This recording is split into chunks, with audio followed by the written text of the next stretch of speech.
Bismillahirrahmanirrahim. Assalamualaikum warahmatullahi wabarakatuh. Waalaikumsalam warahmatullahi wabarakatuh. Alhamdulillahirrahmanirrahim. Senang sekali di sini Bapak Ibu. Kita masih bisa bersama pada kesempatan siang hari ini. Sebelumnya marilah untuk mengawali kegiatan pada siang hari ini kita buka dengan berdoa bersama. Untuk yang beragama Islam kita baca basmalah bersama-sama. Bagi yang muslim kami persilahkan. Bismillahirrahmanirrahim. Mudah-mudahan dengan basmalah akan menambah lancarnya acara pada siang hari ini. Selanjutnya, Ibu Bapak yang saya hormati, kegiatan pada siang hari ini adalah kegiatan diseminasi budaya positif sebagai bentuk pelaksanaan aksi nyata modul 14 calon guru penggerak angkatan 9 oleh Ibu Ika Widianti SPD. Selanjutnya untuk moderator saya sendiri, saya perkenalkan, nama saya Reza Santi. Selanjutnya untuk narasumber pada kesempatan siang hari ini ada 2 narasumber. Untuk yang pertama narasumber kita adalah Bapak Noviarda Yastika MPD. Yang kedua Ibu Ika Widianti Sarjana Pendidikan. Untuk beliau Bapak Noviarda Yastika akan memaparkan tentang kebijakan budaya positif di SD Negeri Kaliberot. Untuk narasumber yang kedua, Ibu Ika Widianti SPD akan memaparkan implementasi budaya positif di sekolah.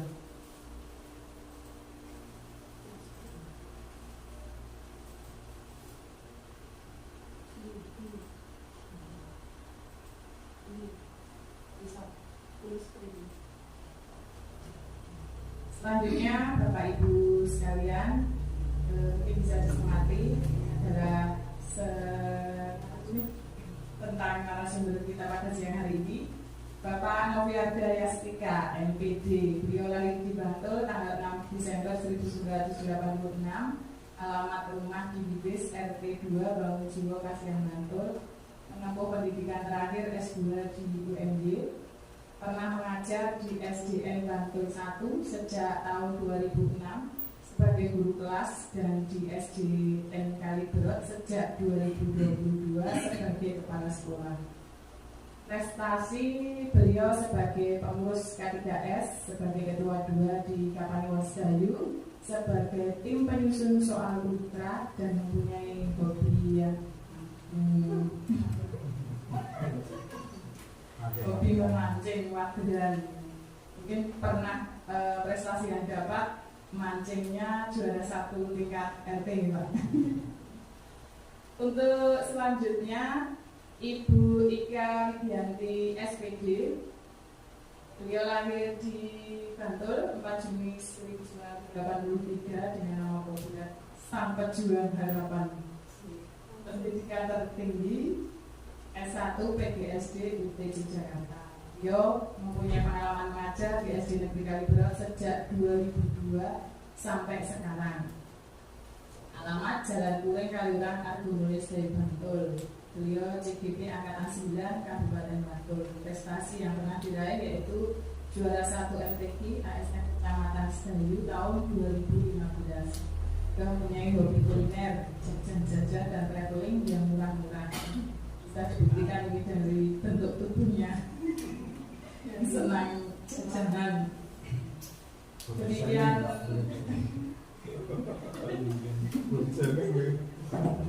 Demikian tadi Bapak Ibu tentang narasumber kita.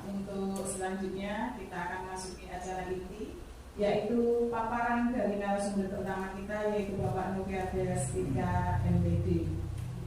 Selanjutnya waktu dan tempat disilakan.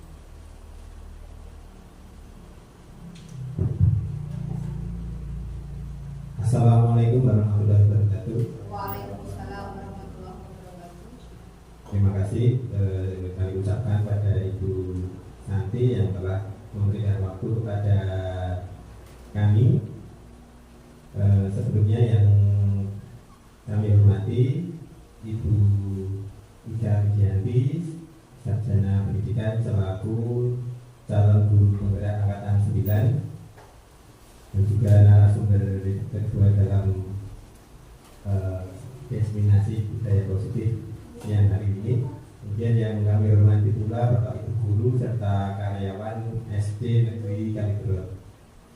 Pertama-tama mari kita panjatkan puji dan syukur kepada Allah Subhanahu wa taala yang telah memberikan nikmat sehat pada kita semua, sehingga kita siang hari ini bisa mengikuti kegiatan diseminasi budaya positif PGP Angkatan 9.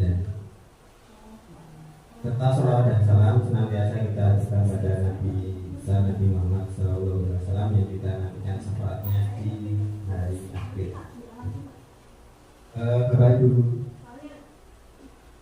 kita samakan persepsi dulu ya. Jadi materinya tentang budaya positif di sekolah. Nah, kita samakan persepsi tadi saya rangkum dari pendapat berbagai ahli. Jadi yang dimaksud budaya, kalau bisa saya simpulkan, itu adalah istilah yang digunakan untuk menuju pada pola-pola kompleks seperti nilai, norma, keyakinan, kemudian kepercayaan dan lain-lain, yang semuanya itu mempengaruhi cara hidup, cara berpikir, dan juga cara berperilaku yang diterapkan, dan biasanya itu diwariskan dari satu generasi ke generasi selanjutnya. Jadi secara garis besar budaya seperti itu ya. Biasanya budaya juga bisa menjadi identitas bagi kelompok masyarakat tertentu.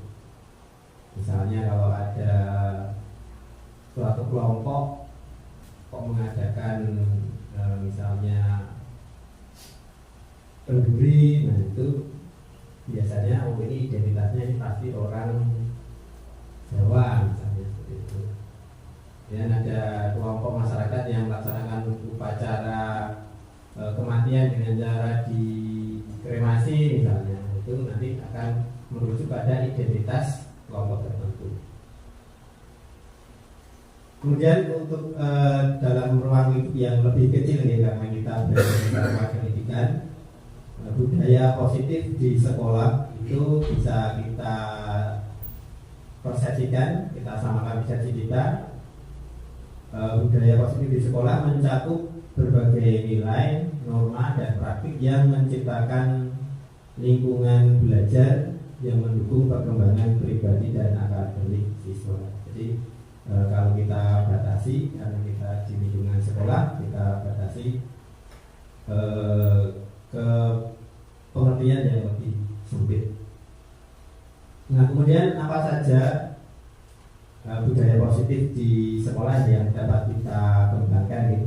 Atau mungkin sebenarnya sudah biasa kita lakukan, hanya kita sebenarnya tidak sadar. Kalau ternyata kita itu punya budaya positif yang sudah berjalan. Nah, beberapa contoh yang bisa atau mungkin sudah kita terapkan di SD Negeri Kaligrot. Jadi yang pertama itu adalah keselamatan dan kesejahteraan siswa. Nah, jadi di tempat kita apa yang kita selenggarakan itu harus mempunyai perhatian yang utama terhadap keselamatan siswa. Nah, ini termasuk kita tidak mentoleransi seperti kegiatan atau tindakan yang mengarah pada pelecehan, pada perundungan anak, dan tindakan kekerasan yang lain. Itu jelas kita tidak memberikan toleransi terhadap hal seperti itu. Kemudian yang kedua adalah penghargaan dan penghormatan. Jadi kita memupuk budaya memberikan penghargaan ataupun penghormatan kepada apapun itu yang diraih oleh siswa. dari hal yang paling kecil, dari mungkin di kelas itu bisa menjawab soal, sampai mungkin prestasi yang diraih oleh siswa di tingkat kecamatan ataupun kabupaten ataupun lebih tinggi. Kita harus memberikan penghargaan dan juga penghormatan. Tidak hanya terhadap siswa, ya, termasuk juga guru dan tenaga pendidikan. Kita juga harus memberikan penghargaan dan penghormatan. Jadi semua warga sekolah berhak mendapatkan penghargaan. Seperti salah satunya adalah kita hari ini menghadiri undangan diseminasi sebagai wujud penghargaan, ya, kepada Bu Ika, karena beliau sudah mencapai pada tahap CDP. Nah, itu kita harus memberikan penghargaan dan apresiasi. Salah satunya dengan mengikuti kegiatan-kegiatan yang mendukung program CDP seperti yang tadi kita lakukan. Kemudian yang selanjutnya yaitu budaya positif di sekolah kita adalah keterlibatan orang tua. Nah, ini sudah jelas nih, kita selalu berkomunikasi, kita selalu melibatkan orang tua untuk semua kegiatan, untuk semua aktivitas yang melibatkan siswa, ya, dari kita mau akreditasi, kita menyelenggarakan gelar karya, itu semua kita melibatkan orang tua. Nah, itu kemitraan antara sekolah dan orang tua itu harus kita jaga, ya, agar semakin kuat dan mendukung perkembangan siswa. Kemudian budaya yang selanjutnya adalah lingkungan belajar yang aman dan inklusif. Nah, jadi inklusif di sini artinya kita melayani semua, ya, kita tidak membeda-bedakan dalam hal baik itu latar belakang sosial, latar belakang ekonomi, latar belakang agama, maupun latar belakang secara kesehatan, ya, kesehatan dalam hal ini mungkin kita dulu pernah mempunyai siswa ABK. Nah, jadi kita tetap memberikan pelayanan terhadap siswa-siswa yang ABK. Kemudian siswa ABK itu bukan hanya yang dalam hal akademik mengalami kekurangan, ya, tetapi siswa yang belajarnya itu lebih cepat dari siswa lain itu juga termasuk ABK. Jadi anak berkebutuhan khusus itu tidak cenderung pada siswa yang tertinggal daripada teman-temannya, tapi yang terlalu cepat itu juga termasuk ABK, dan itu juga kita harus mempunyai perlakuan yang berbeda. Bukan berarti dibedakan, tetapi kita memberikan pelayanan yang tepat dan sesuai dengan kebutuhan dari siswa tersebut.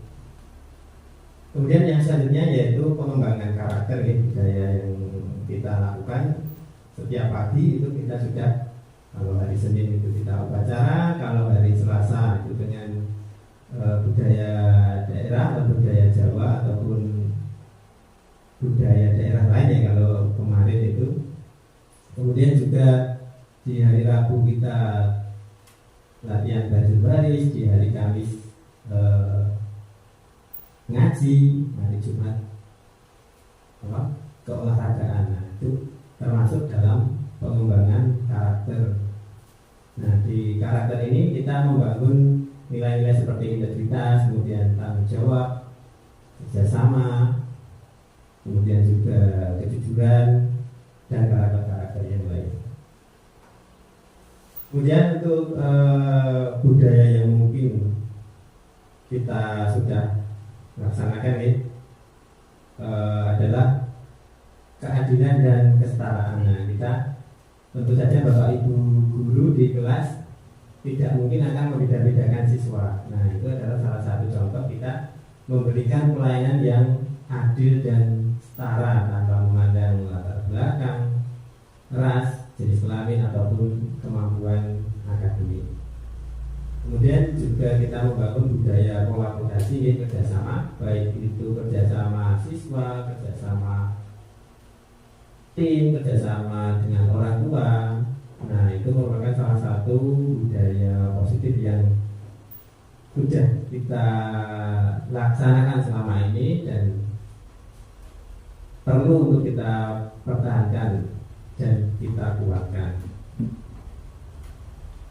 Mungkin itu saja dari kami yang berkaitan dengan budaya positif di sekolah. Nah, nanti mungkin agar lebih mendalam mungkin nanti bisa disampaikan atau diteruskan oleh narasumber kedua. Kurang dan lebihnya kami mohon maaf. Kami akhiri. Wassalamualaikum warahmatullahi wabarakatuh. Waalaikumsalam warahmatullahi wabarakatuh. Terima kasih kepada Bapak Ketua DSI PMPD yang telah memberikan paparan materinya. Selanjutnya, Ibu Bapak di hadapan panjenengan semua sudah tersedia gaharan dan tunjukan untuk aturan Kanawi dan tidak mengganggu kemerdekaan Ibu Bapak dalam menikmati hidangan. Untuk kita melanjutkan acara selanjutnya. Untuk acara berikutnya yaitu paparan materi dari narasumber kedua kita yaitu Ibu Ika Widianti.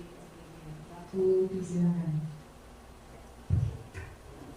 Ya, saya berdiri ya Bapak Ibu biar lebih tampak karena saya ukurannya pendek.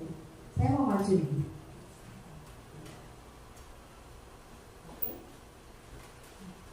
Assalamualaikum warahmatullahi wabarakatuh. Ya, terima kasih Bapak Ibu sudah memenuhi undangan dari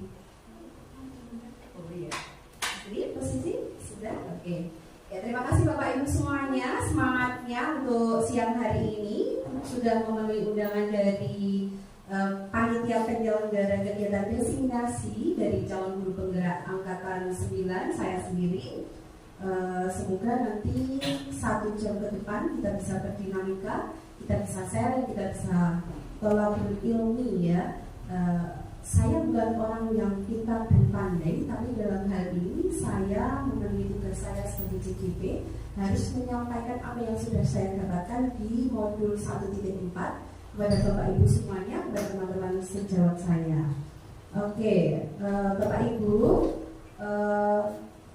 tadi sudah disampaikan oleh Pak Arda, Bapak Kepala Sekolah kita sebagai narasumber pertama, bahwa berbagai macam budaya positif sudah pernah kita lakukan di sekolah kita. Saking banyaknya kegiatan yang sudah kita lakukan dan tanpa kita sadari untuk menciptakan sebuah budaya positif, kita nggak tahu tuh budaya positif kita itu sebenarnya apa aja nih.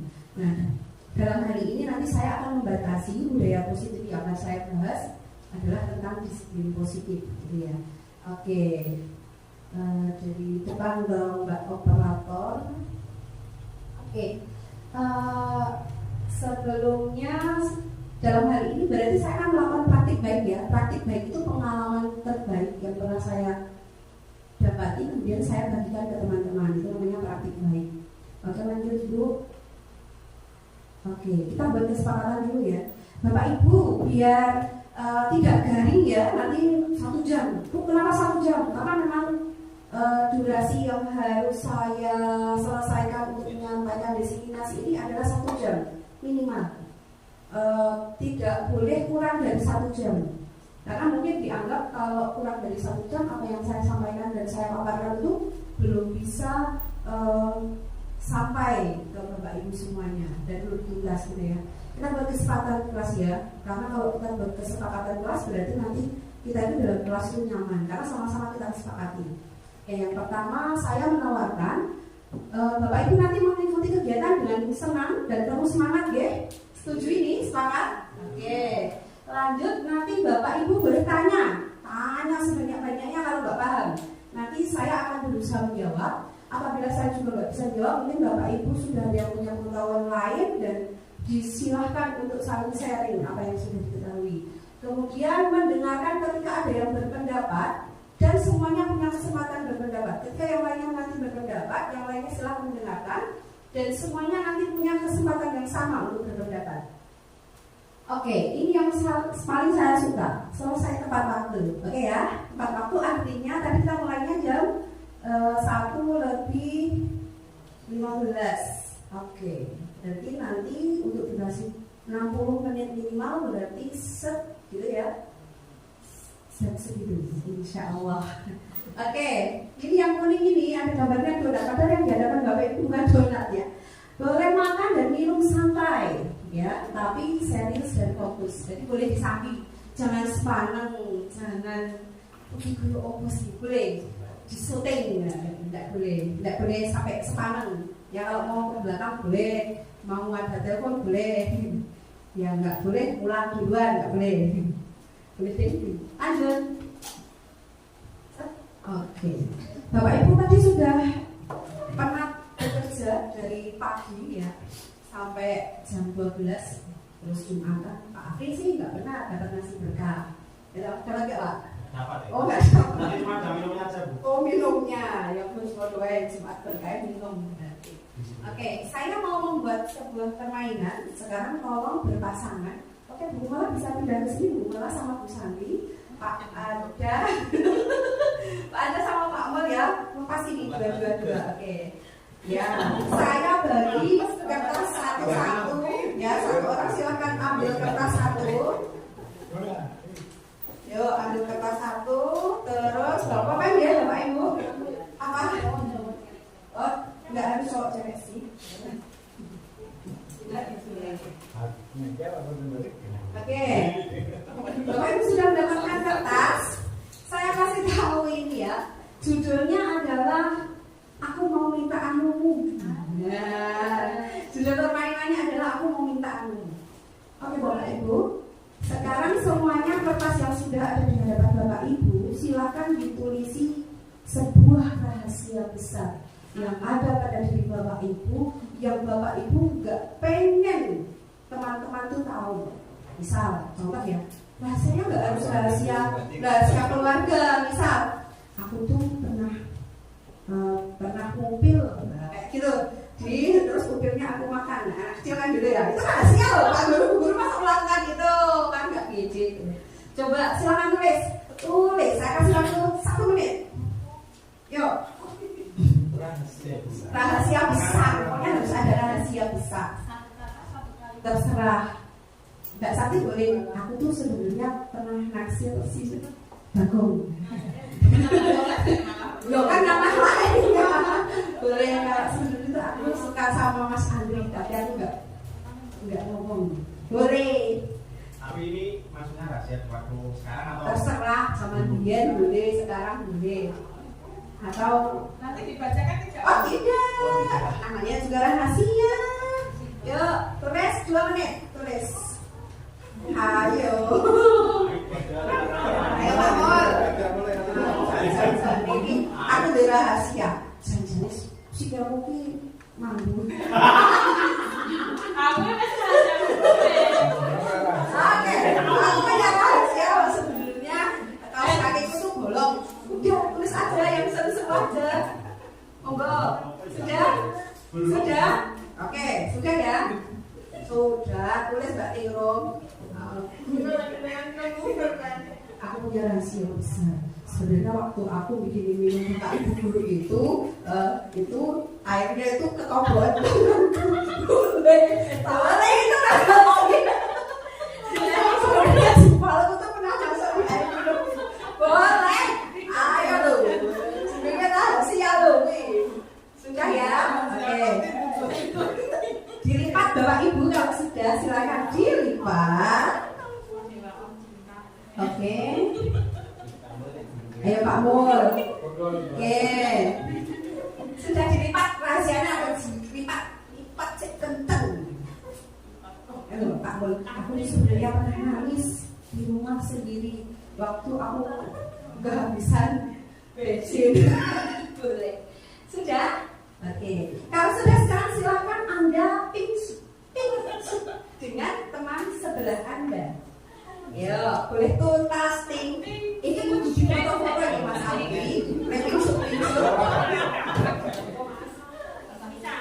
Di foto-foto dulu. Nanti. Oke, sudah. Siapa yang menang? Mas Andi pingsut orang Mbak Ningrum. Ayo, yo, pingsut.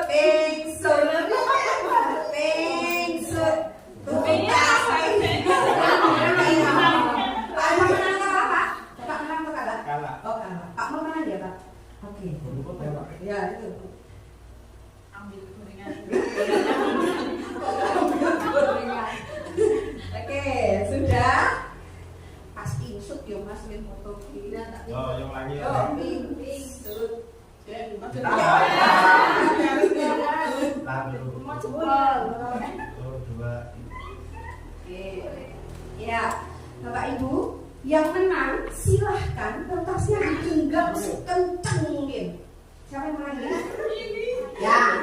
Halo kubu yang menang silahkan menggenggam kertasnya. Yang kalah kertasnya disapu sendiri.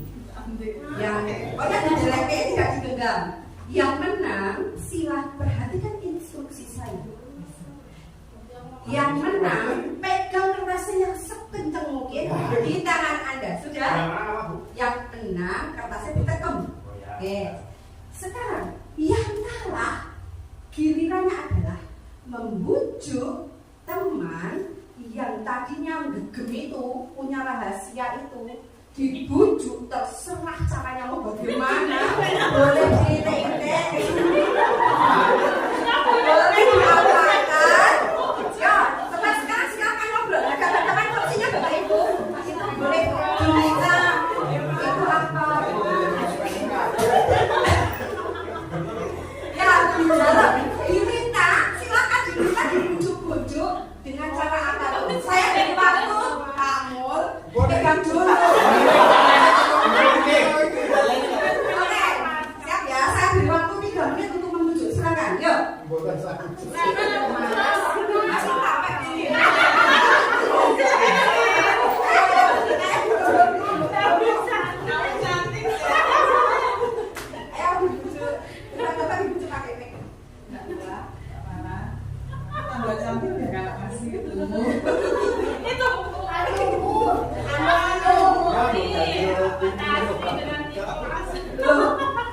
Oke. Tadi yang diberikan siapa yang diberikan? Pak Mul memberikan. Berhasil enggak? Ini berhasil enggak? Berhasil. Yang tidak berhasil siapa? Oh, yang tidak berhasil. Mbak Ari tidak berhasil. Iya. Oke Bapak Ibu. Apa sih ini permainan opo? Bikin permainan opo? Lanjut. Oke, ini ya. Apa toh yang mau kita bahas? Ya, kita bahas di budaya positif kita. Lanjut. Selain sayangan kedua, apa toh saja jadi? Apa toh maksudnya? Kok gegem-gegeman? Apa sih yang digegem? Paparan kedua. Dipersilahkan. Kira-kira sendiri-sendiri. Oke Bapak Ibu, oke. Lanjut Mbak Mala. Oke, lanjut. Yang mau saya sampaikan saat ini adalah konsep inti dari budaya positif. Nanti ada 8 bagian. Yang pertama adalah paradigma perubahan belajar. Maaf, kurang kan?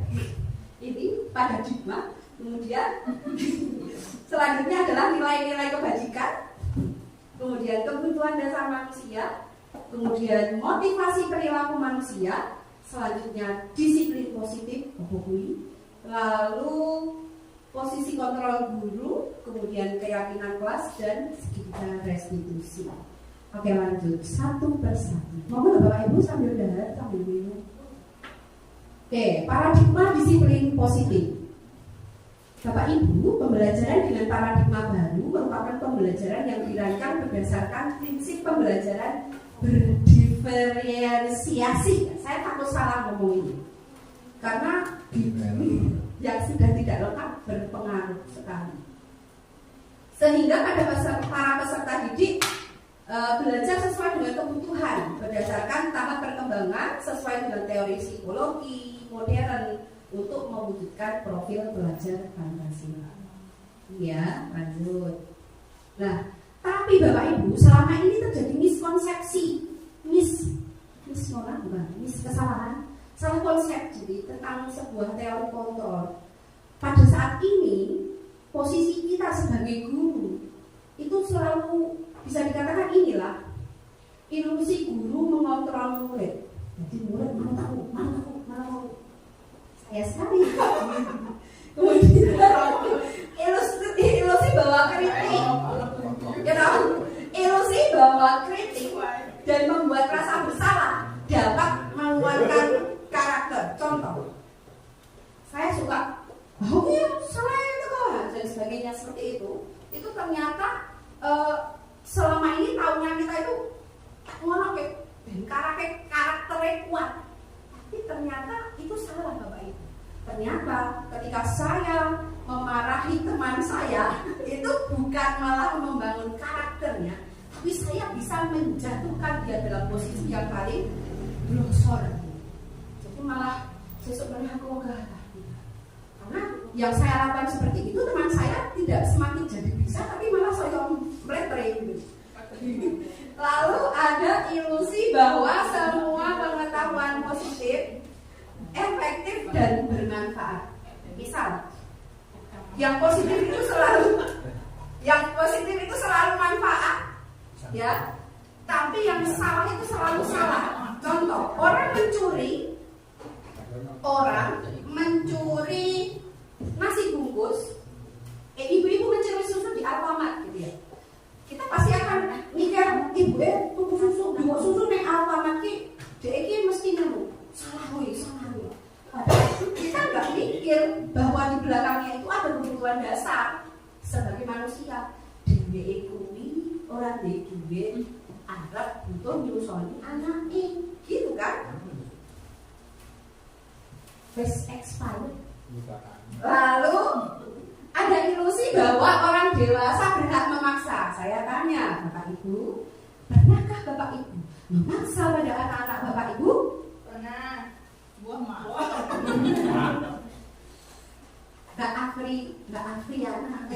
Mbak Priyatini ya. Nah, itu kalau putrane nggak mau makan, mana disuapi. Kalau jajan. Lanjut. Jadi kita pada posisi yang salah. Nah, paradigma stimulus respon itu sebaiknya kita ubah ke teori kontrol tadi. Apa teori kontrol? Contoh ya, kalau di stimulus respon itu mikirnya kebutuhan kita sama, padahal saat nyatanya kebutuhannya beda-beda. Seorang ibu membutuhkan susu untuk anaknya, tapi bisa juga kita nggak butuh karena kita tidak menyusui. Paham ya? Jadi beda, gitu. Kebutuhan orang itu beda. Terus semua orang melihat hal yang sama. Kalau di teori kontrol orang memiliki gambarannya beda-beda. Terus di stimulus respon kita mencoba mengubah orang itu berpodo lalu. Karena buktinya nih loh Mbak Vina, jadi jenengan aku bukan aku. Itu ternyata salah Bapak Ibu. Yang betul adalah saya harus memahami Mbak Vina. Mbak Vina, saya paham dengan Anda. Itu yang haruskah saya tapi saya belum bisa move on ini. Ternyata berarti pendekatan stimulus respon ke teori kontrol gitu tadi. Oke, sampai ke bawah. Pemaksaan karena bujukan itu bisa dipastikan gagal, kemudian kolaborasi dan konsensus menciptakan media baru. Lanjut, Mbak. Oke. Disiplin positif berasal dari kata disiplina yang artinya belajar. Disiplin mengacu pada disiplin diri yang memiliki tanggung jawab terhadap apa yang dilakukan yang berdasarkan nilai-nilai yang diyakini. Disiplin positif merupakan salah satu penerapan disiplin yang bertujuan untuk menumbuhkan kesadaran serta memberdayakan peserta didik tanpa imbalan penghargaan, reward, ancaman, dan hukuman. Nah, ini nanti pasti menarik sekali. Sebagai pendidik, tujuan kita adalah menciptakan peserta didik yang memiliki disiplin diri sehingga mereka berperilaku mengacu kepada nilai-nilai universal. Kebajikan universal, kata ketik saya. Dan memiliki motivasi intrinsik dari dalam diri kita dalam perubahan perilaku ke arah yang lebih baik. Lanjut. Oke, contoh nilai kebajikan universal Bapak Ibu. Saya pindah sini dong. Ya kan deh. Oh, ngerti. Saya ngerti. Oh. Ya, jadi sebuah nilai kebajikan universal itu artinya dia berlaku dalam satu kancah dunia, satu kancah wilayah. Enggak cuma dalam satu komunitas agama tertentu atau komunitas suku tertentu. Misal ya Bapak Ibu, kayak profil pelajar Pancasila dengan beriman dan bertakwa pada Tuhan yang Esa dan seterusnya ini yang ada 6 ini berlakunya universal, seluruh Indonesia sama. Gak cuma di Jawa saja, gak cuma di Berat saja. Lalu ada sebuah kebijakan nilai kebajikan dari Ibo Primary Years program PHP. Toleransi, rasa hormat, integritas mandiri, menghargai, antusias, empati, keingin-tahuan, kreativitas, kerjasama, percaya diri, dan komitmen. Lalu keterampilan hidup, life skill, dan berikan yang terbaik dari diri. Jadi ini ketiga contoh ini berlakunya universal. Berarti nanti kita kalau mengarah ke satu kebajikan, ya kebajikan yang universal. Jangan cuma kebajikannya cuma buat Berat saja, buat satu suku saja. Lanjut. Oke, kebutuhan dasar manusia. Afri, manusia itu punya kebutuhan dasar semuanya. Apa itu kebutuhan dasar? Kebutuhan dasar manusia adalah segala sesuatu yang kita lakukan untuk mendapatkan apa yang kita inginkan. Seluruh tindakan yang kita lakukan memiliki tujuan tertentu dan seluruh usaha terbaik yang kita lakukan adalah supaya kebutuhan dasar kita bisa terpenuhi dengan baik. Contohnya, ada 5 kebutuhan dasar. Ini, Bapak Ibu, salah satunya bertahan hidup. Tadi kisahnya seorang ibu yang mencuri susu di Indomaret tadi, dia ingin mempertahankan hidup putranya ini. Maling mergo aku ki arep ngenei anakku. Tapi orang sudah melihat itu sebagai sesuatu yang salah. Makanan, pakaian, tempat tinggal, keamanan, kesehatan, itu bertahan hidup. Lalu kasih sayang dan rasa diterima di circle-nya. Circle, istilahnya sekarang circle ya, anak SMP circle. Kemudian penguasaan harga diri itu jadi biasanya itu harga diri, kebutuhan karena saya membutuhkan syukur, harga diri, kebebasan, kemudian kesenangan. Jadi orang melakukan 5 kebutuhan dasar manusia dan alasan 5 kebutuhan dasar ini kita berperilaku. Lanjut. Oke. Bapak Ibu, ini saya tertawa-tertawa sendiri ketika melihat teori motivasi. Jadi motivasi perilaku manusia itu, motivasi manusia itu disebabkan oleh 2 hal, unsur dari luar dan unsur dari dalam. Tak contohkan. Motivasi ekstrinsik, artinya berasal dari luar. Contoh, untuk menghindari ketidaknyamanan atau hukuman. Yang kedua, untuk mendapatkan imbalan atau penghargaan dari orang lain. Maaf, saya datang ke sekolah tidak terlambat karena saya merasa tidak nyaman ketika Pak Arda tanya ke saya, "Ini kok telat kenapa?" Jadi, biar saya merasa nyaman, maka saya datangnya harus tidak terlambat. Aku lebih telat harus dalam sekolah karena saya nggak mau dihukum. Salah satu hukumannya adalah nanti sertifikasi saya tidak cair. Lalu ada yang melakukan sebuah disiplin motivasi perilaku itu karena ingin dapat penghargaan. Misal Mas Fabri datangnya merumput terus. Ternyata ada ibu-ibu penjual sayur di depan sekolah yang punya anak gadis. Dan dia ingin ibu-ibu sayur itu melihat seorang Mas Fabri itu sebagai orang yang rajin. gurunya berat, saya bagus, ganteng, rajin ya gitu. Oke. Lalu ketika sebuah perilaku, motivasi perilaku itu karena motivasi intrinsik yang berasal dari diri kita sendiri, maka untuk menjadi orang yang mereka inginkan dan menghargai diri sendiri, ya, dengan nilai-nilai yang mereka percaya itu, yakin, ya malah sekolah, orang kenal-kenalan.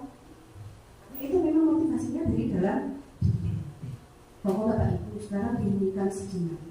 Yang Bapak Ibu lakukan saat ini adalah motivasinya sudah dari dalam diri atau masih berasal dari luar diri. Mbak Santi sudah, Bu Santi sudah dari dalam. Yang lainnya apakah masih ada yang dari luar? Saya terkadang belum bisa move on itu tadi. Lanjut. Nah, hukuman, konsekuensi, dan restitusi. Apa bu bedanya hukuman, konsekuensi, dan restitusi? Saya memberi contoh ya, kalau perhatikan. Suatu saat, si Viko ribut pada waktu kegiatan upacara bendera. Saya di depan, real ini saya lakukannya. Viko sini, kamu pacarnya dijadi ribut. Saya tanya, itu hukuman atau konsekuensi atau restitusi menurut Bapak Ibu? Restitusi. Nanti jawabnya restitusi. Bu Dewi jawabnya restitusi. Coba dilihat dari ininya ya. Satu ya, Viko datang terlambat ya. Viko mengikuti upacara, ribut terus tak suruh ke depan. Pilihannya adalah itu hukuman, konsekuensi atau restitusi. Jawab. Masih bingung. Oke. Soal kedua. Pada waktu pelajaran olahraga yang pelajarannya, ada satu siswa yang datang terlambat. Lalu siswa itu sama Pak Afri disuruh lari. Terlambatnya 10 menit. 10 menit disuruh lari mengelilingi lapangan. Hukuman atau konsekuensi atau restitusi? Hukuman. Nah, mantap ya, gue ngambil fisik hukuman. Oke. Lalu yang ketiga, restitusi. Suatu saat Rahma nggak masuk sekolah pada waktu upacara kebangkitan nasional. Ya, upacara kebangkitan nasional. Terus Rahma ditanya, kenapa kamu nggak berangkat? Soalnya saya jagain adikku, pagi-pagi ibu saya harus ke pasar, padahal itu hari Minggu, dari Saktian Pancasila maksud saya. Jatahnya yang ngomong libur. Oke. Terus kalau kamu nggak berangkat, kira-kira kamu mau apa?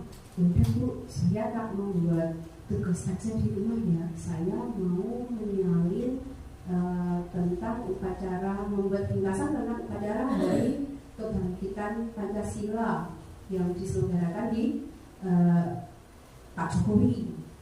Bapak Ibu, itu restitusi, hukuman atau konsekuensi? Restitusi. Apa? Restitusi. Oke. Masih agak bingung ya. Saya jawab ya. Yang tadi Pasifiko nggak ikut upacaranya ribut terus tak suruh maju ke depan, itu adalah hukuman. Karena saya tiba-tiba, apakah saya merencanakan ya ucasin orang sing ribut pas upacara langsung takon? Ya, karena itu tiba-tiba saya lakukan.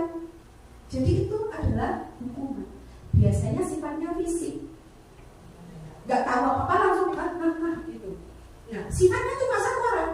Viko, maju. Dia nggak bisa memberikan pembelaan pada waktu itu. Jadi itu sifatnya main satu arah. Hukumannya secara fisik, satu lagi juga secara psikis, kena mental saya. Untuk yang lari karena terlambat tadi, sama-sama terlambat ke sekolah misalnya, tapi karena itu pelajarannya olahraga, ketika dia berlari mengelilingi lapangan, itu adalah sebuah konsekuensi Bapak Ibu. Kenapa? Dia logikanya sudah terlambat selama 10 menit, berarti dia itu kan ketinggalan pas pemanasan tuh Bapak Ibu. Berarti konsekuensinya dia harus melakukan pemanasan sendiri. Itu adalah sebuah konsekuensi. Terencana, ada aturannya. Muridnya tetap nyaman. Pak telat, wis cukup 10 menit. Tidak nyaman atau tetap nyaman? Muridnya tetap tidak nyaman. Karena apa? Karena tidak ada kesepakatan antara murid dengan guru. Enggak, itu tetap satu arah Pak. Kalau konsekuensi itu tulisan terencana dari murid disepakati. Terencananya itu terencana dari gurunya. Nah, disepakatinya oke lah sama muridnya. Ya, disepakati sama muridnya, tapi posisinya anak itu tidak nyaman gitu kan. Aku jajannya tak pengen ngono gitu. Intinya gitu. Sikap gurunya monitor terus. Kalau restitusi Bapak Ibu, restitusi itu kalau secara hukum, nego kamus bahasa Indonesia, restitusi itu adalah konsekuensi yang diberikan oleh korban, oleh pelaku kepada korban. Misalnya aku kalau uang maling, ada orang maling ayam. Nah, ada orang maling ayam, kemudian si maling tadi kan mengambil ayamnya. Berarti kalau restitusi secara hukum, secara ilmu luas, itu artinya dia harus memberikan ganti rugi karena maling itu tadi. Tapi restitusi secara hukum kita bersekolah dengan siswa-siswa kita itu adalah artinya sebuah kesepakatan, ngobrol, diskusi bersama untuk mencari solusi. Dan targetnya adalah membuat siswa itu menjadi mandiri dan bertanggung jawab atas apa yang sudah dilakukan. Jadi restitusi konsepnya ke sekolah itu lebih sempit, bukan restitusi kayak permaling-malingan itu. Lanjut. Oke. 5 posisi kontrol guru. Bapak Ibu, posisi kita sekarang ini adalah di 5 posisi ini. 1 sebagai penghukum. Ya, saya banget. Membuat merasa bersalah, itu juga saya sekali. Teman, saya juga bisa jadi teman. Bapak Ibu bisa ya. Pemantau sering saya lakukan. Manajer, ya kita lakukan. Ada 5 posisi kita saat ini. Oke, lanjut. Contoh ya. Contoh penerapan 5 posisi kontrol guru. Kasus, siswa tidak memakai atribut lengkap saat upacara. Ketika saya minta dia hormat kepada bendera selama 1 jam, maka saya sebagai guru di sini posisinya adalah sebagai penghukum. Hukum hormat bendera. Terus, ketika saya mengatakan kepada siswa tersebut, berapa kali Bapak Ibu harus beritahu kamu selalu saja mengecewakan Bapak Ibu. Aku kecewa kamu. Itu berarti apa yang kita lakukan itu sudah membuat siswa itu merasa bersalah. Nah, efek yang ditimbulkan ketika siswa yang kita hukum dan efek yang ditimbulkan kepada siswa ketika kita membuat dia merasa bersalah bisa dikatakan 100% itu gagal. Gagal dalam artian karena itu bukan berasal dari diri sendiri, cuma satu arah dilakukan oleh guru, maka dia nggak akan pernah jadi anak yang disiplin. Bisa dipastikan. Lanjut. Oke, tapi ketika kita posisinya seperti ini, sebagai manajer, apa kamu tahu kesalahanmu? Kira-kira bagaimana kamu memperbaiki kesalahanmu? Ditanya, terus dia menjawab, terus memberikan cara untuk memperbaiki kesalahan, maka di sini posisi kita sebagai manajer. Lanjut. Oke, Bapak Ibu silahkan dicermati, dijawab. Kita sekarang posisi apa ini? Kita lihat ada kalimatnya. Saya kecewa sekali dengan kamu. Pak itu Pak, kita sebagai apa? Ketika Bapak mendikau, aku kecewa pada itu. Itu berarti sebagai pembuat rasa bersalah. Lanjut. Kamu tidak pernah benar melakukannya, berarti kita salah. Membuat salah. Apa rencana kamu untuk menyelesaikan masalah ini? Manajer. Lanjut. Ayolah, lakukan demi Bapak Ibu ya, Nak.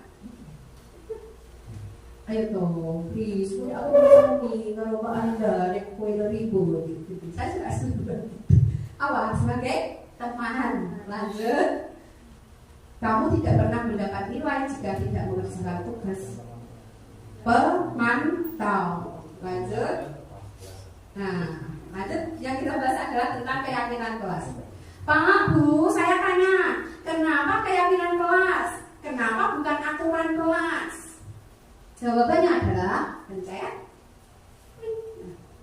Bapak Ibu, di kelas Bapak Ibu sudah ada keyakinan kelas? Kesepakatan kelas? Besok dibuat, ya. Saya juga belum buat ini. Ya, sebuah keyakinan kelas itu sifatnya abstrak. Tak nih contoh saya beri. Pak Bu, Mama beli bubur, naik motor, terus nganggo helm boten. Ada helm boten? Boten. Kenapa? Karena nggak pakai helm kenapa? Cuma beli bubur, dekat gitu ya. Isu polisi dari mana? Kayak gitu. Oke. Tapi ketika pergi nggak jauh, tapi tetap pakai helm, sama pergi karena dekat, karena polisi ini urung jogo, itu adalah dua hal yang berbeda.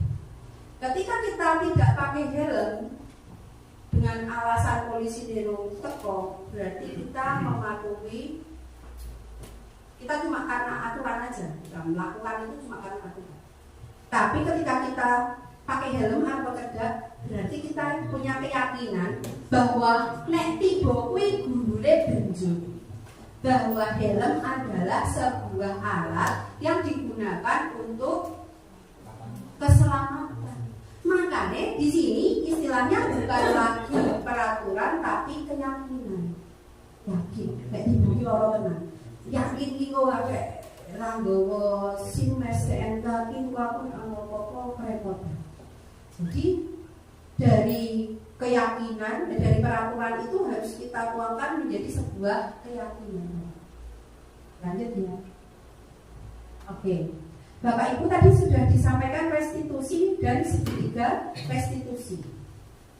Restitusi dalam artian sempit. Restitusi adalah suatu proses dialog yang dijalankan oleh guru agar dapat menghasilkan murid yang mandiri dan bertanggung jawab. Langkahnya ada 3 Bapak Ibu. Yang pertama adalah menstabilkan identitas. Kemudian yang kedua validasi tindakan yang salah. Yang ketiga menanyakan keyakinan. Oke, lanjut Pak Mala. Oke, menstabilkan identitas. Berdasarkan prinsip membuat kesalahan adalah bagian dari proses pembelajaran. Jadi salah kira bobo karena itu adalah proses dari sebuah pembelajaran. Pada bagian menstabilkan identitas ini kita harus menggunakan kata-kata, misalnya salah ki wajar, ora popo, sesuk dadi iso.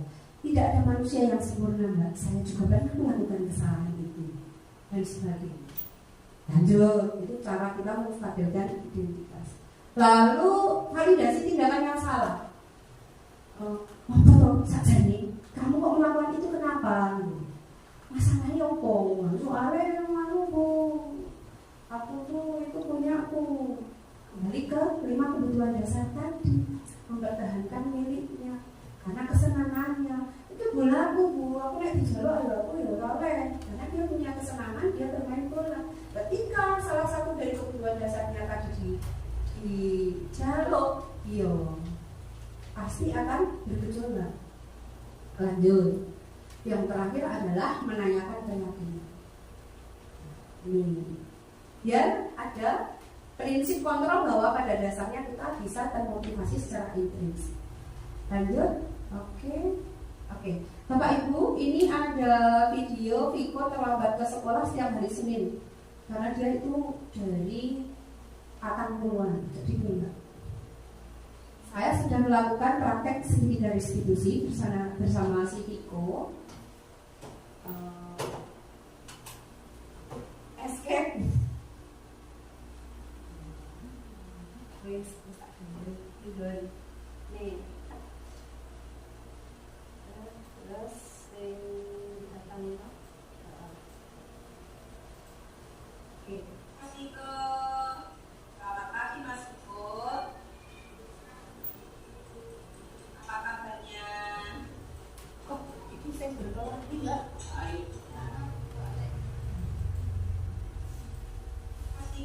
Kok bodoh? Ya udah ini aja Bapak Ibu. Salah kirim. Apa kabarnya? Mas Iko itu mau tanya ya. Tadi kata Pak Alfi, Iko berkelahi sama si Pano ya? Itu benar. Coba ceritakan kejadiannya tadi. Ya.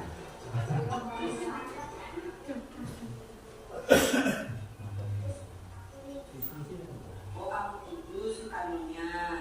Oke, berbuat salah itu wajar ya. Ya. Ini saya melakukan menstabilkan identitas. Saat ini Mas Iko ngobrol baru cari tahu siapa yang salah dan siapa yang Ini juga masih menstabilkan identitas. mengajak Mas Iko untuk mencari solusi untuk masalah yang sudah terjadi antara Mas. Nah, kamu alasannya apa? Kok kamu sampai kamu Nah, ini validasi tindakan yang dilakukan oleh si Iko. Saya tanya, kamu kenapa? Kenapa? Bilang enggak? Pas ngambil, enggak bilang. Berarti karena kamu ambil gulanya tidak bilang karena tidak izin ya. Jadi tiba-tiba, tapi pas aku buat main, kalau tiba-tiba ambil gula terus dibawa gitu. Terus kamu hujan sama kakak, pukul rame-rame. Oke. Ibu tahu kamu melakukan hal itu karena kamu ingin mempertahankan gulanya. Ya, ini Gulanya Ibu tahu.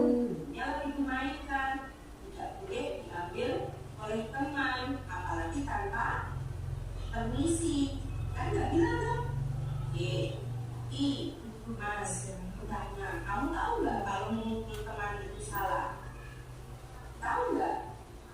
Apa yang sudah kamu langgar dari keyakinan kelas kita? Kan kelas kita ada keyakinan bersama yang sudah disusun bersama, harus misalnya saling menghargai. Nah, apa yang sudah kamu langgar?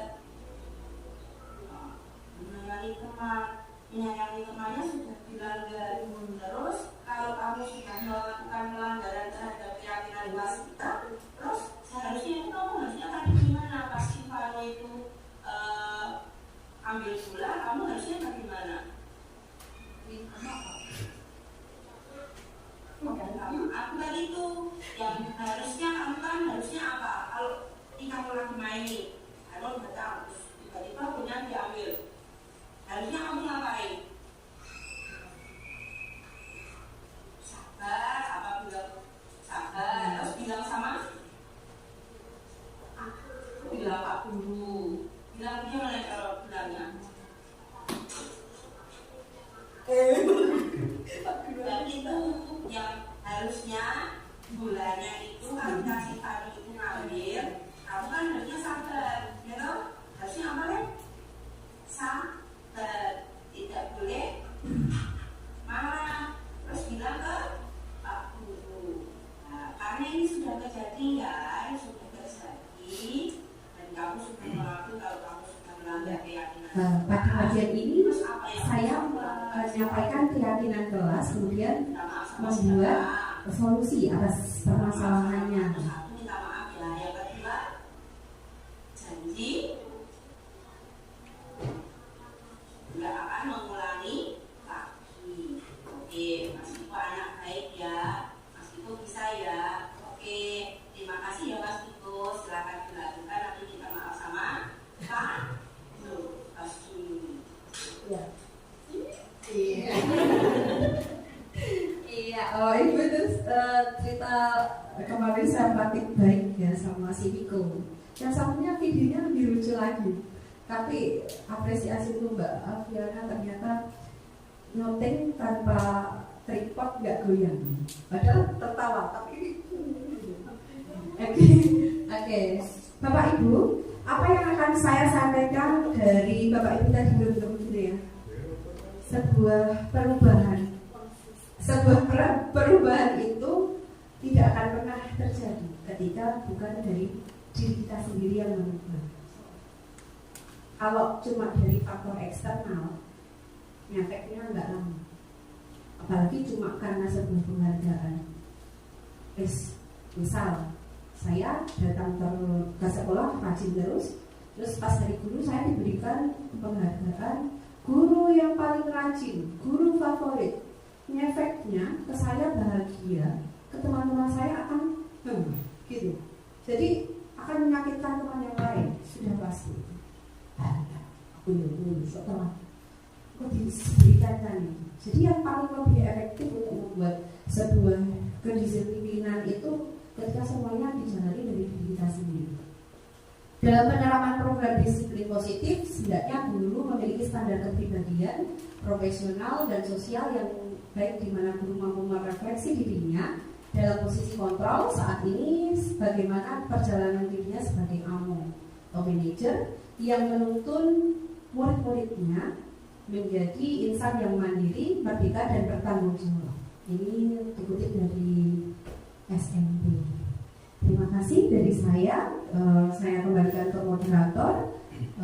Nanti silakan dilanjutkan dengan sesi tanya jawab.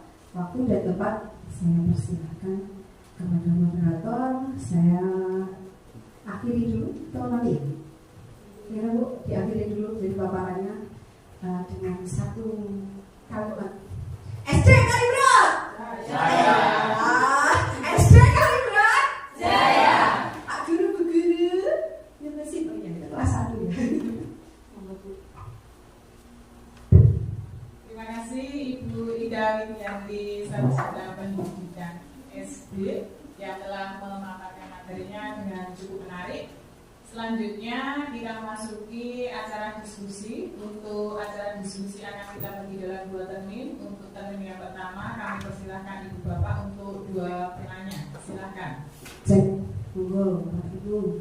2 pertanyaan untuk jeri. Satu mau tanya nggak? Di box.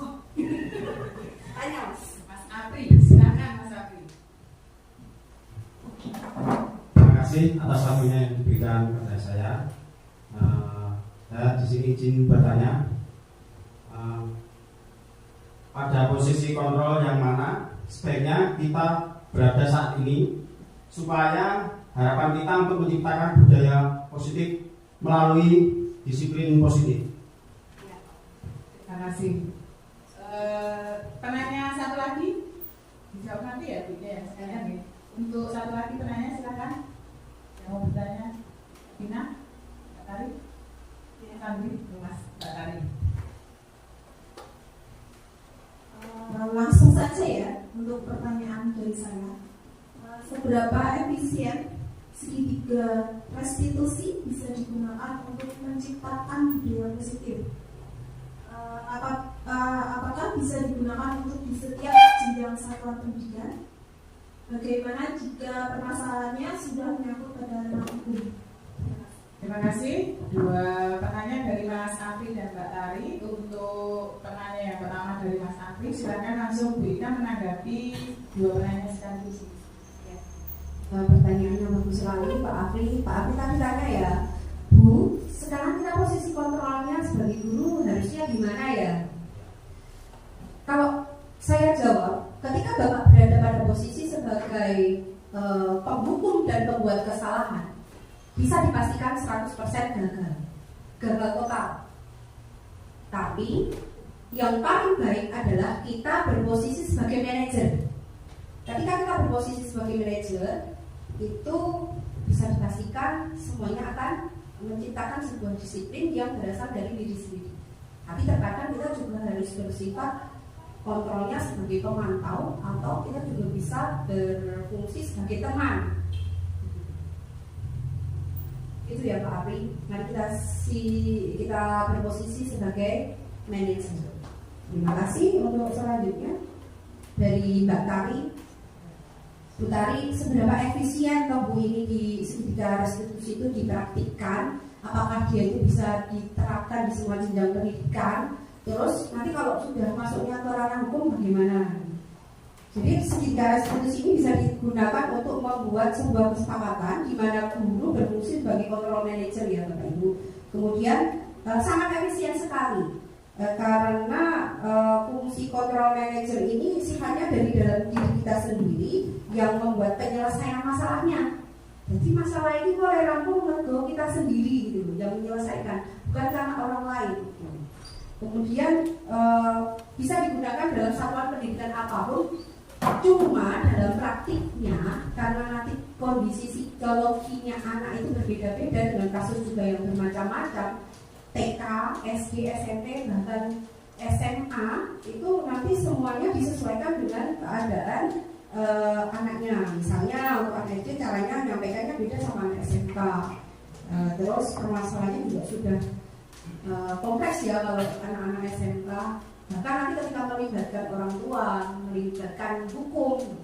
Nah, Bapak Ibu kalau hukum itu selama dia berusia di bawah 17 tahun pada usia sekolah, maka nanti restitusinya itu ada pendampingan dari KPAI, Komisi Perlindungan Anak Indonesia. Jadi untuk ranah hukum berarti sudah ke yang kriminal atau sudah melibatkan berbagai pihak yang turut mempunyai kepentingan. Begitu ya Mbak Tari. Cukup ya. Terima kasih. Untuk selanjutnya dibuka termin kedua. Silahkan Ibu Bapak 2 penanya lagi.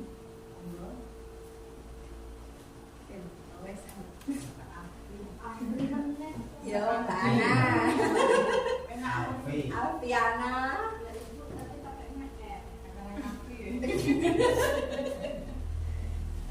Yes, terima kasih atas waktunya. Yang mau saya tanyakan mengenai pengertian restitusi dan segitiga restitusi.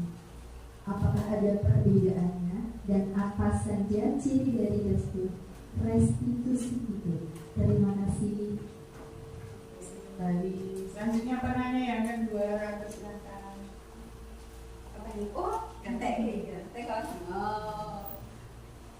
Ya dong. Terima kasih.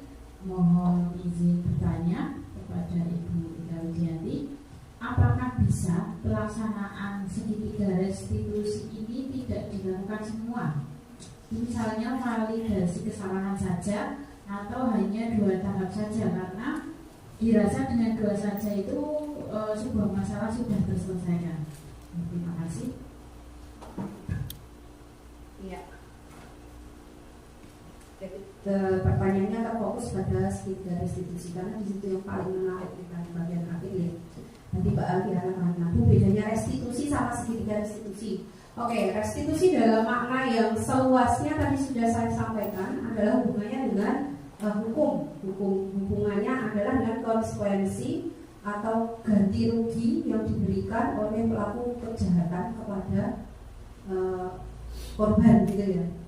Tapi karena ini restitusi dalam artian yang sempit, dalam artian untuk kegiatan disiplin positif di sekolah kita, maka lebih mengarah pada sebuah diskusi yang digunakan untuk menceritakan siswa yang mandiri dan bertanggung jawab atas permasalahan yang dilakukan. Terus restitusi yang dimaksudkan dalam modul 1.4 di sini pada program guru penggerak ini konteksnya duduk bersama terus diskusi ya. Jadi enggak yang luas-luas sampai yang berat-berat seperti itu. Jadi alurnya dilakukan untuk mengharapkan sebuah nilai kebajikan yang sifatnya universal tadi. Jadi endingnya itu pokoknya nilai kebajikan. Begitu ya Mbak Ana. Oke, untuk selanjutnya ditanyakan buku malah. Coba buku malah dibuka slide-nya yang ada gambarnya segitiga tadi. Buku malah itu tanya, Bu, boleh nggak cuma validasi tindakan saja? Boleh nggak kalau cuma ini saja Bu, nggak semua dilakukan tuh boleh nggak? Bapak Ibu kalau diperhatikan sebuah segitiga itu apakah terputus? Putus nggak nih? Ini putus buatan? Logika nenek pedot berarti kan kurang sesuai dengan tujuan ini. Misalnya berkeliling dari sini kok cuma sampai sini dan sini setengah. tujuannya kan sebuah lingkaran gitu. Itu adalah sebuah siklus yang benar-benar harus dilaksanakan gitu. Nggak bisa putus di tengah jalan, misalnya cuma menstabilkan identitas saja. Dan poin di setiap part itu, di setiap bagian itu harus matang, Bapak Ibu. Ketika nanti di bagian menstabilkan identitas kita tidak matang, dia tidak akan pernah mengakui, Iko, kamu terlambat ya kemarin.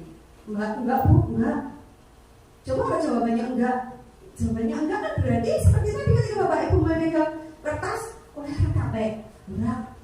Berarti kan kita harus mengeluarkan berbagai jurus supaya ini keluar gitu. Semua itu keluar dari dalam diri kita.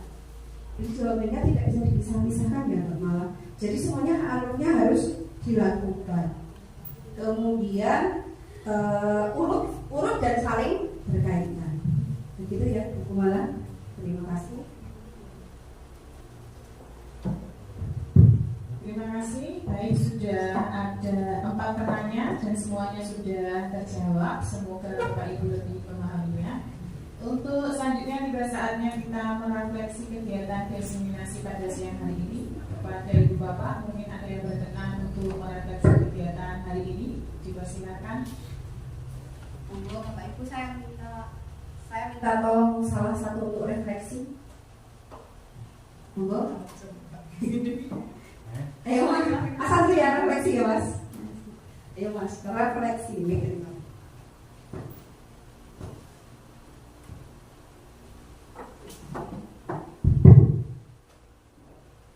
Baik, terima kasih atas waktunya. Di sini saya mewakili Bapak Ibu guru akan menyampaikan refleksi diseminasi budaya positif oleh CGP Angkatan 9 Kabupaten Bantul, Ibu Ika Widianti, Sarjana Pendidikan Sekolah Dasar. Melalui kegiatan ini saya menjadi lebih paham bagaimana saya bisa memberi andil untuk menciptakan sebuah budaya positif melalui disiplin positif. Semoga tidak bosan berbagi kepada kami juga dalam apa yang Ibu sampaikan. Semoga bisa kita maknai bahwa untuk membangun budaya positif sekolah perlu menyediakan lingkungan yang positif, aman dan nyaman agar murid-murid mampu berpikir, bertindak dan mencipta dengan merdeka, mandiri dan bertanggung jawab. Adapun konsep-konsep inti yang saya pelajari dari diseminasi budaya positif tadi adalah kita harus memposisikan diri sebagai kontrol manajemen dan selalu memperhatikan kebutuhan dasar manusia, membangun keyakinan kelas dan membentuk disiplin positif melalui konsep segitiga restitusi. Terhadap hubungan yang sinergis, bahwasanya budaya positif akan tercipta melalui sebuah lingkungan yang positif yang memiliki sebuah keyakinan kelas. Yang awal mulanya tercipta keyakinan kelas itu adalah dari sebuah peraturan kelas. Demikian refleksi dimensi budaya positif yang dapat saya sampaikan. Terima kasih. Terima kasih, tepuk tangan untuk kita semua.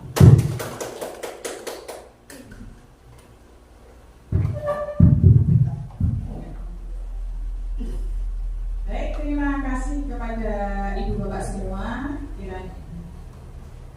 Kiranya kegiatan diseminasi pada siang sore hari ini telah selesai dan kita pada penghujung acara.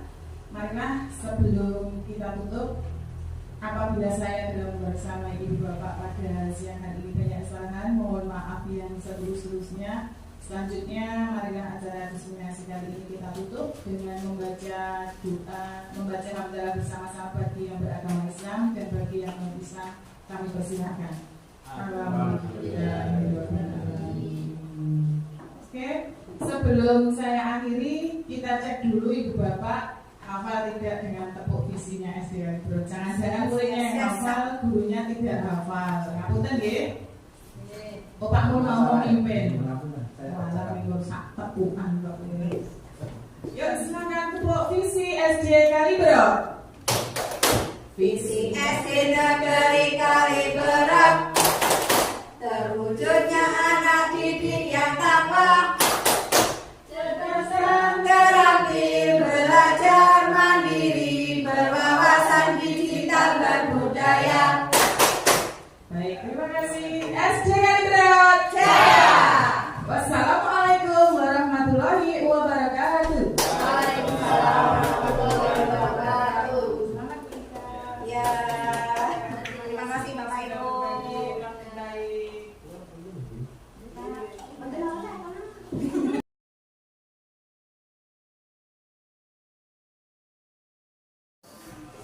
Kalau kau suka hati tepuk tangan. Kalau kau suka hati tepuk tangan.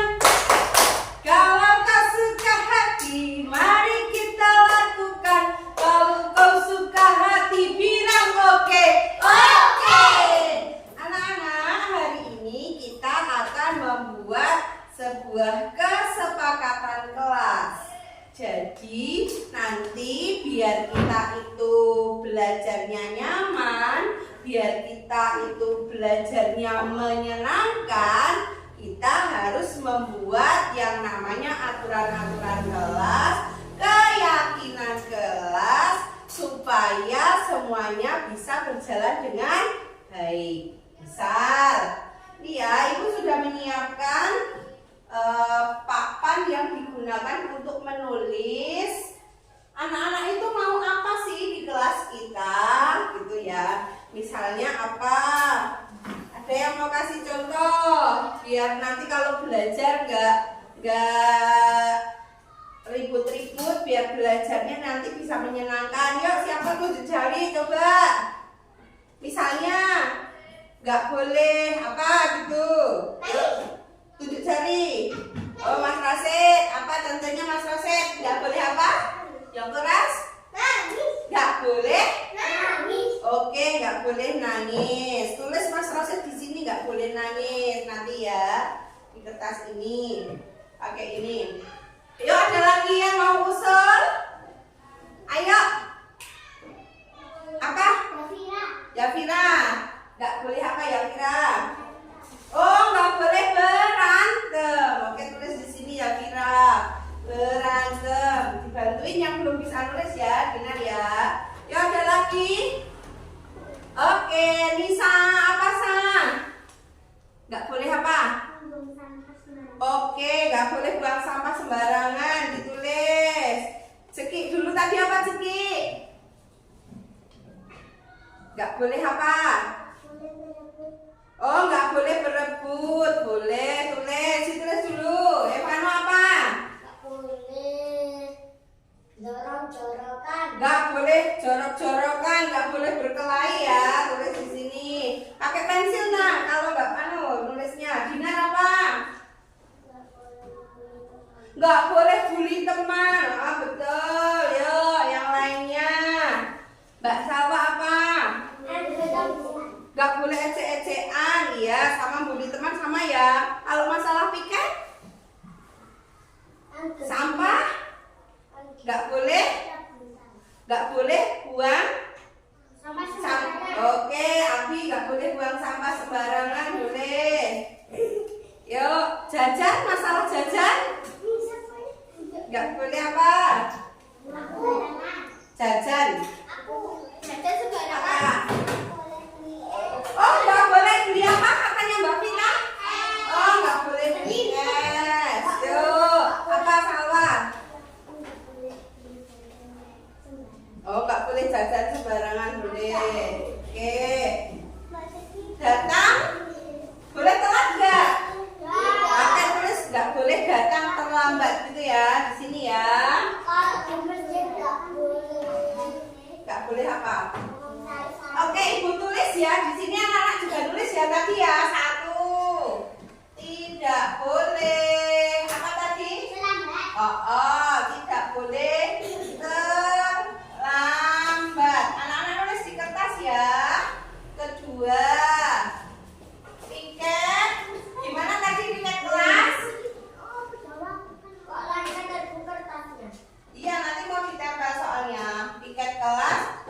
bersama-sama. Apalagi tadi tidak boleh apa sih Mbak Husin? Oke, tidak boleh menangis. Oke, tidak boleh mengejek.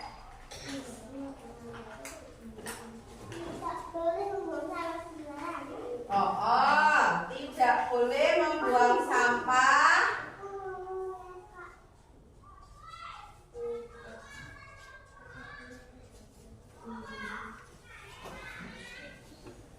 Apalagi tadi? Jajan ya, berarti ya.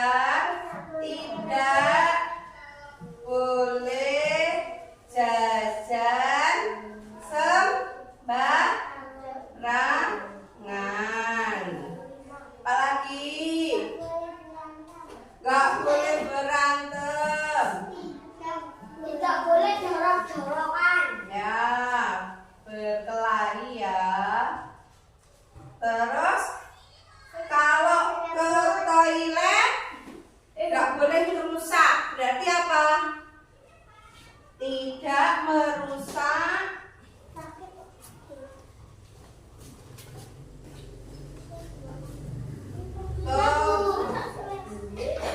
Tidak merusak barang, ya toh? Apalagi? Ya, ditempel di sini. Tempel yang sudah. Ya, tempel di sini. Yuk, coba ibu tulis. Oh, nggak boleh nangis, sudah ada. Yuk.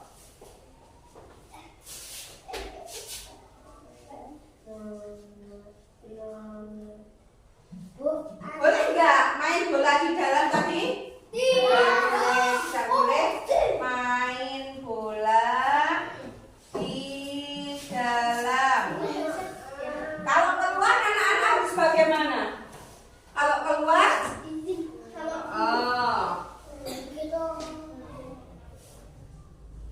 Izin saat keluar kelas ya. Oke. Kalau ada teman yang nggak bawa pensil, ya.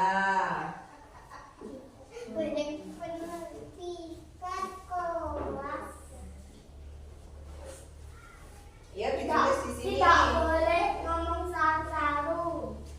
Dia nggak boleh ngomong saru-saru. Berarti Biko itu loh ngomong saru-saru.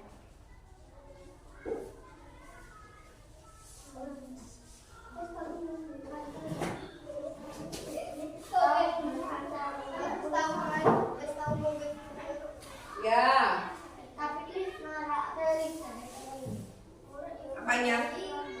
Sudah? Yuk ditempel Mas Evano. Yuk ditempel Mbak Gina. Ditempel di sini boleh. Ambil dulu. Ini Mbak Gina. Boleh di atas ini ya, tak bantuin ya. Nah, oh di atas. Ini. Nah, nanti kembali ke bawah ini. Tidak boleh jajan sembarangan. Tidak izin saat keluar kelas. Sudah belum? Coba tulis. Ayo Mas Vano, Mas Abi ditempel di sana Mas Abi. Tidak boleh main bola dalam kelas. Sudah? Ya, tempel sini Mas. tempel situ Mas, jangan diulik. Yuk, ditempelkan di sini ya.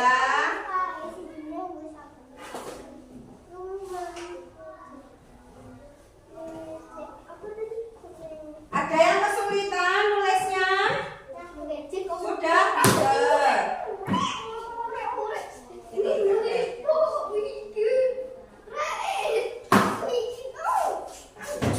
Yuhu, yo, yang belum.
sebuah keyakinan kelas kita.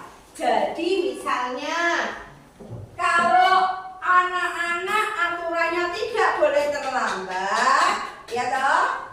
Karena terlambat itu berarti kita tidak disiplin. Berarti keyakinan kelasnya adalah kita harus disiplin. Berarti keyakinan kelasnya 1, disiplin ya. Disiplin itu datang tepat waktu, mengerjakan tugas tepat waktu. Kalau ada PR juga harus dikerjakan tepat waktu. Itu namanya disiplin. Keyakinan kelas kita. Oke, sama ibu tak kasih begini ya. Apa ini bacanya? Disiplin. Satu lagi, kalau kita piket kelas bersama-sama, berarti kita bekerja sama. Berarti bekerja sama. Ya, ada keyakinan kelas kita harus bekerja sama. Terus kalau ngejek temannya, kalau kita bully temannya, berarti kita melanggar keyakinan kita.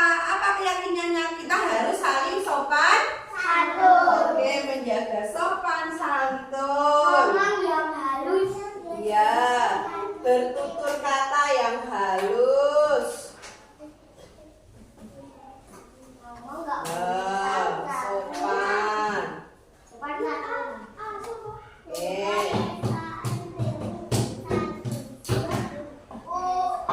Lanjut. Kalau berkelahi, berarti kalau kita berkelahi sama teman, berarti kalian sayang nggak sama temannya? Kalau berkelahi sayang tidak? Tidak. Berarti seharusnya kita adalah saling menyayangi. Saling menyayangi. Aku tulis ya di sini. Saling menyayangi. Nah, terus kalau anak-anak main bola, anak-anak tuh main bola di kelas, padahal temennya di kelas lagi belajar. Kalian menghargai teman tidak? Tidak, wong malah main bola di kelas. Siapa Viko? Besok nggak bisa ya. Berarti keyakinan kelasnya apa? Menghargai teman ya. Menghargai. Kita harus menghargai. Terus apalagi ada lagi berkata yang sopan, disiplin, kerjasama, saling menyayangi. Oke, kalau di kelas, kalau pas pelajaran, kalau temannya lagi maju, lagi membaca, lagi presentasi, lagi bercerita, anak-anak sebaiknya sikapnya bagaimana? Mendengarkan. Terus kalau pelajaran semuanya harus penuh apa? Semangat ya. Ada bekerja sama, gotong royongan ya. Oke. Coba ini.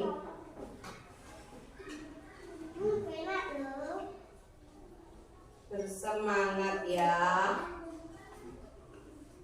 Bersemangat dan ceria. Ya. Oke. Ya. Sudah.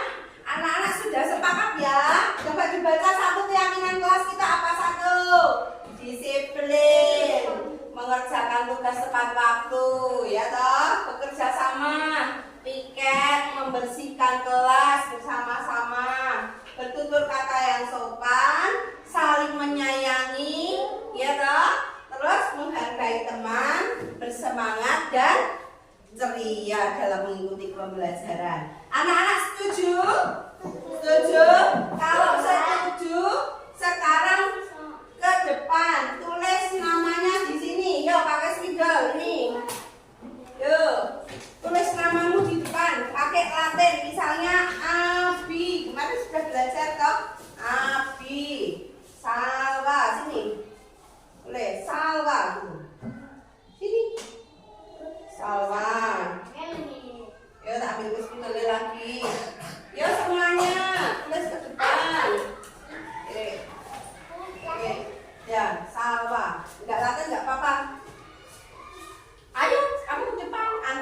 2.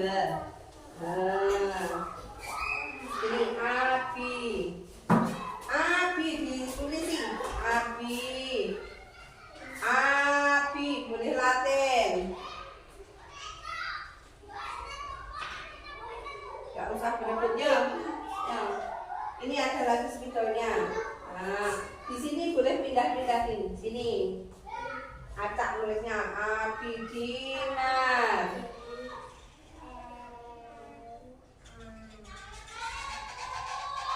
Ya, boleh kasihkan temannya. Ayo set, kamu set. Set.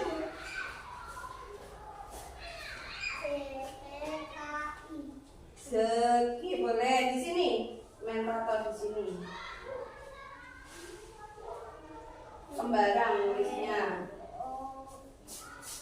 Ya, anak-anak sudah menuliskan namanya di situ, artinya anak-anak sudah menyetujui ya, menyetujui apa yang menjadi kesepakatan dan keyakinan kelas kita untuk dilaksanakan. Oke.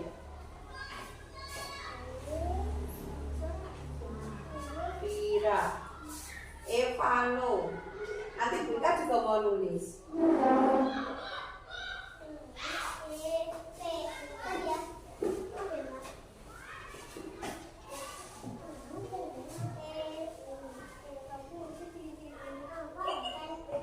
Ya, makasih ya Kira. Ya, set ibu juga mau nulis set. Ika.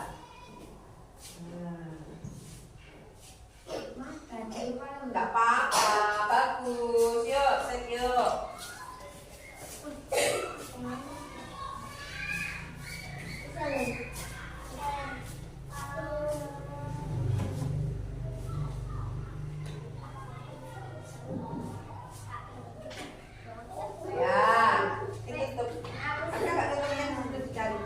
Ya, terima kasih anak-anak.